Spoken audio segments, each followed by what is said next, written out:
Next year, the Women's Council on Energy and the Environment celebrates its 40th year of bringing women together. We come from many different places and professions with a shared interest in the energy and environmental fields. Our founders recognized that women could help learn from each other's experiences, and our members represent a range of professions including engineering, communications, finance, technology, education, management, the law, and many others. WCEE's role is to foster the personal and professional growth and leadership abilities of our members, to share passion for our professional interests, and to enhance the ability of our members to manage effectively in a rapidly changing environment. It is said that WCEE is the friendliest organization in DC, but now we are all over the country. This year marked the exciting launch of our new initiative, WCEE on the Road. We hosted Lunch and Learn briefings broadcast by WCEE members in San Antonio and New Jersey. Local WCEE members webcast nationally during the November NARUC conference in San Antonio. And our transition to virtual programming has allowed us to stay connected, access a wider range of speakers, and reach new audiences across the country. WCEE presents many programs, from a speaker series to lunch and learns to a book club and happy hours. These quality and creative forums for dialogues on substantive issues also provide unfettered access to information, ideas, decision makers, and leaders. Each year, we honor a woman of recognized stature in the energy and environmental fields as WCEE's Woman of the Year. We also honor a champion, a person who has been or is an important mentor to women in our industries. We could only present such a wide range of programs and events with the support of our outstanding sponsors, especially this year, when the pandemic forced us to hold everything virtually. Our sponsors stepped up and continued to provide the funding we needed. Our gratitude is endless. This year, we were unable to hold our gala event. Instead, we are giving you the opportunity to hear from our award recipients virtually.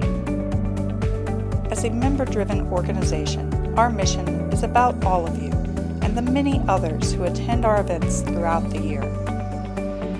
We encourage everyone to join our community at WCEE.org. Hello, my name is Barbara Tyron, President of WCEE's Board of Directors, and it is my honor to welcome you to the presentation of the 39th Annual Woman of the Year Awards.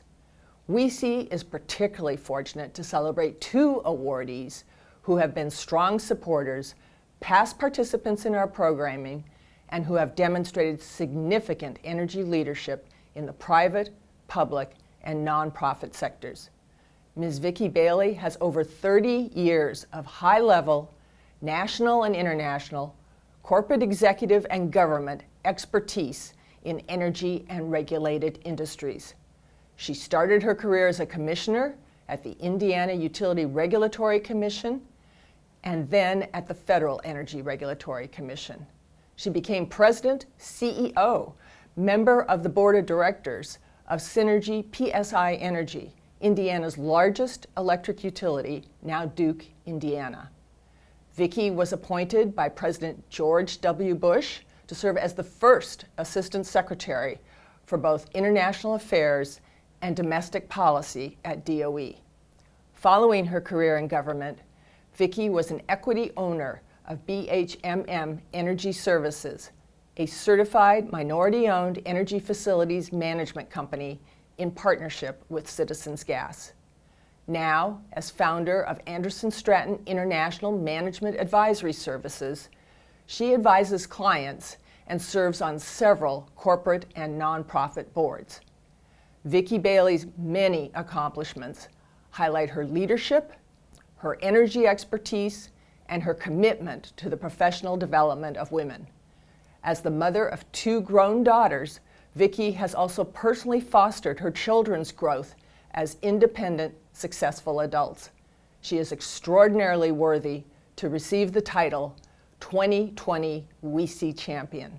Congratulations, Vicky. Barbara, you are amazing, and thank you for those very gracious remarks. When I got the phone call from you last fall on behalf of WCEE nominating me for the Champion of the Year award, I remember saying to you that I surely don't deserve this award. Barbara, you reminded me that this award honors individuals who have been and are important mentors to women in our various industries. So I had to step back and reflect personally and professionally on what has been important to me. How have I lived my life so that it's visible as to what's important to me? Most of you know me through my public service, which Barbara so eloquently spoke about. But what is often not quantified, and we don't always keep top of mind, is the importance of just seeing women in those roles. Many of you have been or are in public service, and the impact and influence you have through your words and actions is enormous. You work on being intentional and being part of something greater than yourself. I stand on the shoulders of several champions in my life. My mother, who stressed the importance of education because no one could take that away from you. I was appointed to the IURC by a very courageous governor. I learned a lot from my fellow commissioners and the superb team at the Indiana Commission. During this time, my two daughters were growing up and watching their mother take on these roles. When I came to DC, myself and my fellow FERC commissioners were known as the Dream Team. My FERC office staff was outstanding. They did an incredible job for the commission and in supporting me at every turn of the journey. I was made president, Synergy PSI, by a visionary CEO and chairman. I was appointed a sub-cabinet member of an administration alongside several strong women. My message here is that it takes a team. The African proverb comes to mind, if you want to go fast, go alone. If you want to go far, go together. Focusing on the energy industry, we are seeing more opportunities for women, but we continue to push to do better.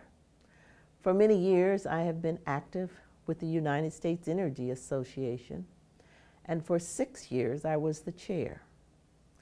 The organization is focused on education, convening, and partnering with developing countries. I had stepped down as chair, and then a few weeks ago, our beloved executive director, Barry Worthington, passed away unexpectedly. Not sure how many of you knew Barry, but I was one of the lucky ones. His message of access to energy, both domestically and internationally, is legendary. He knew the crucial nexus of energy to the environment, agriculture, water, healthcare, growth of economies, and quality of life. I was definitely one of his followers.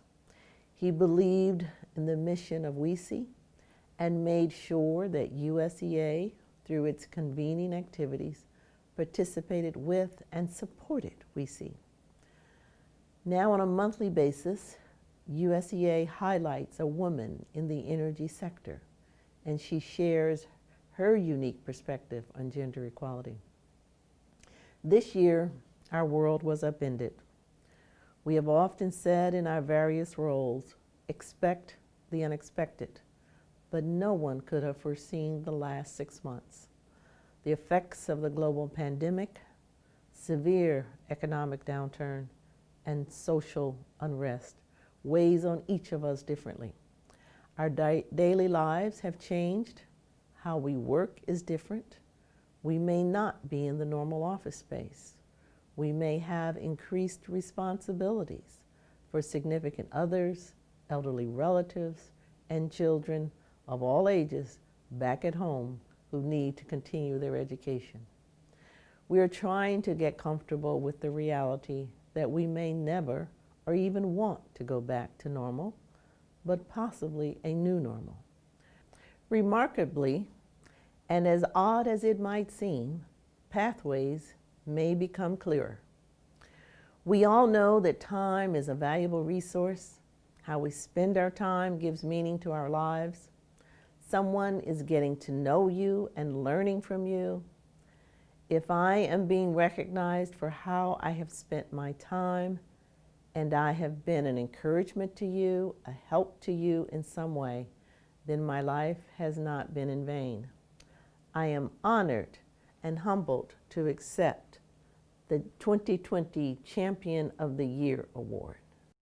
Thank you, Vicky, for sharing your story and accepting this year's Champion Award. My name is Alice Grabowski, past president of WCEE's Board of Directors and Operations Director at the Pew Charitable Trust.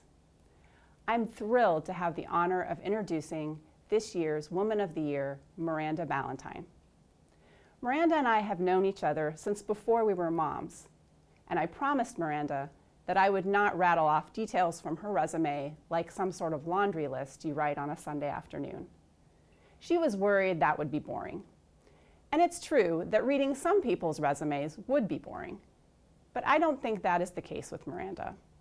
I haven't seen too many resumes that include neuropsychology and retail and the Solar Electric Light Fund and Walmart and the Air Force. Even if you didn't know her accomplishments in each of these roles, I think you'd agree it's a decidedly not boring professional background. And ultimately, I think it speaks to why we are honoring Miranda. Throughout her career, Miranda has remained open to opportunities, challenging herself and others to reach for just a bit more than thought possible. That drive to make the world around her a better place allowed her to spearhead the effort at Walmart to work towards a goal of being supplied by 100% renewable energy. Under her leadership at the Air Force, the Resilient Energy Demonstration Initiative was born. Miranda has credited her parents, both of whom worked in the public sector, as sources of inspiration for the direction her career has taken. She has also been inspired by something she refers to as the power of power.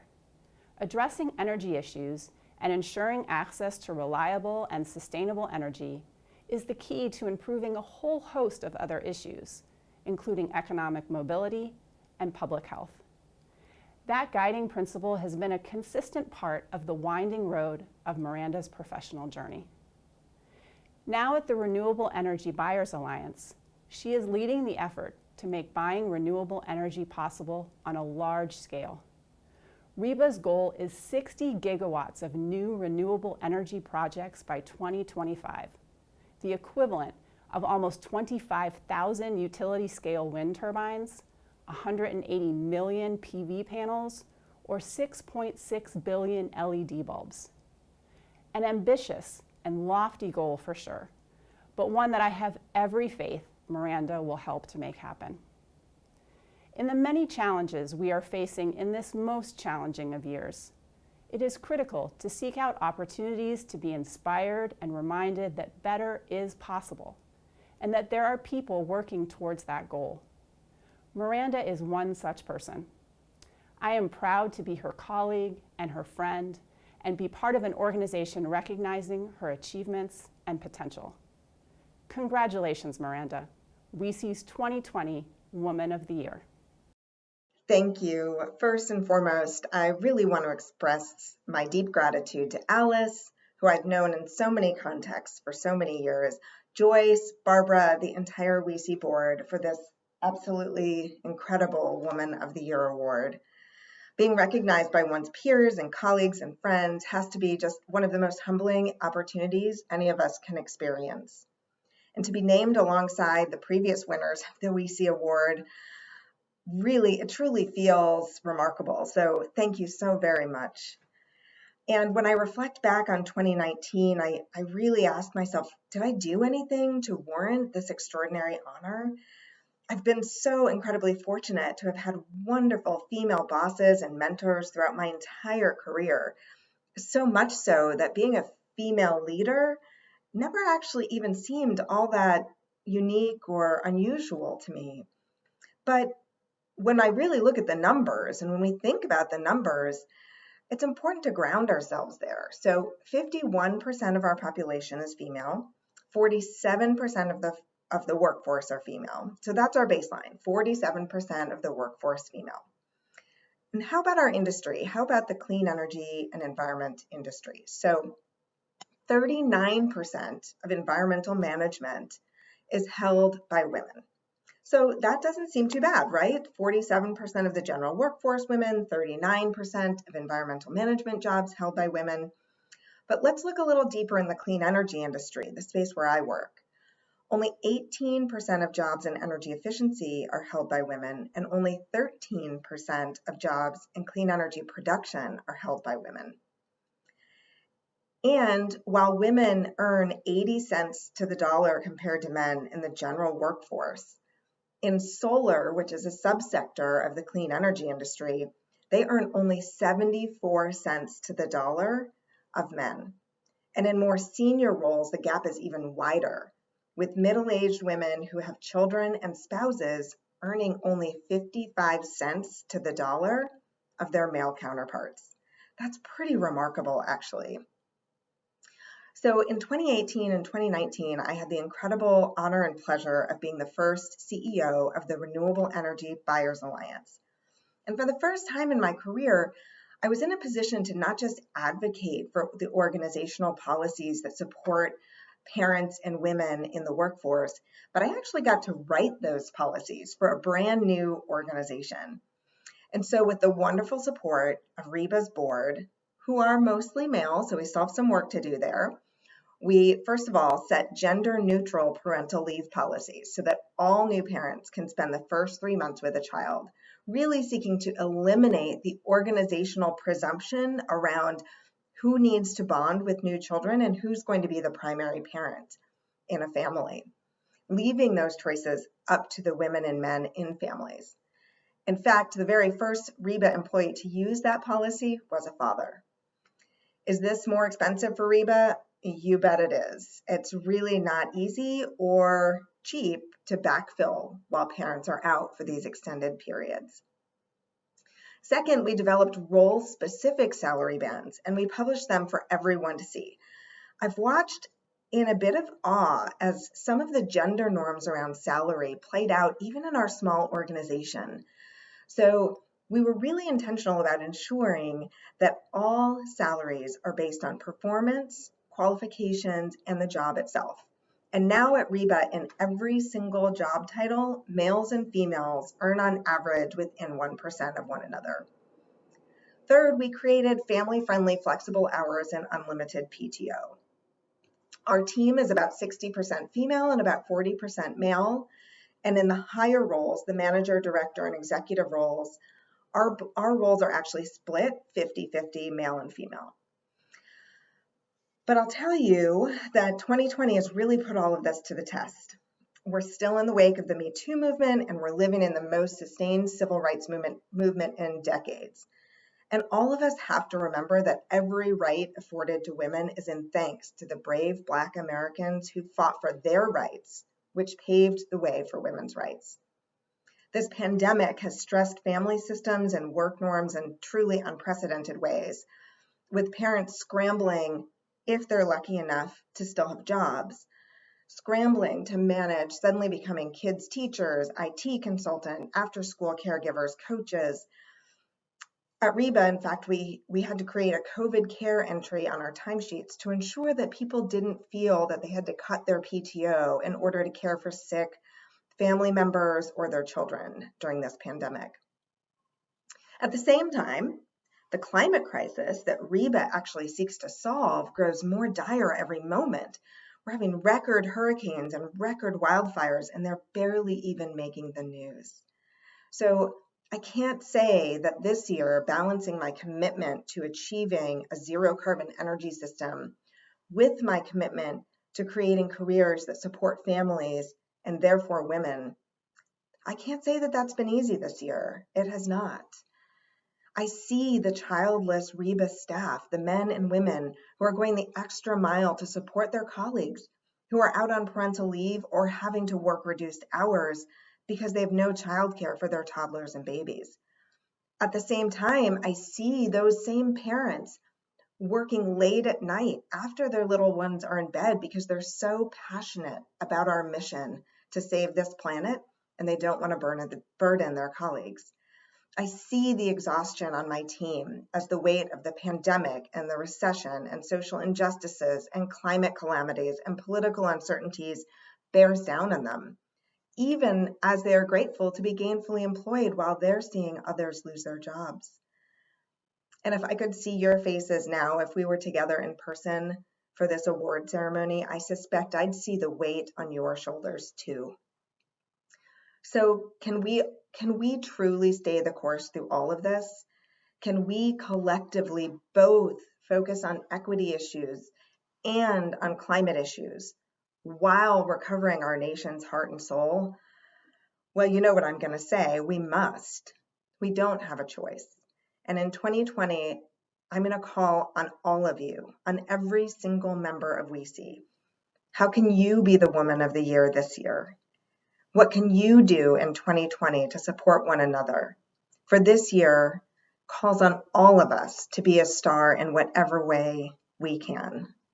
Thank you.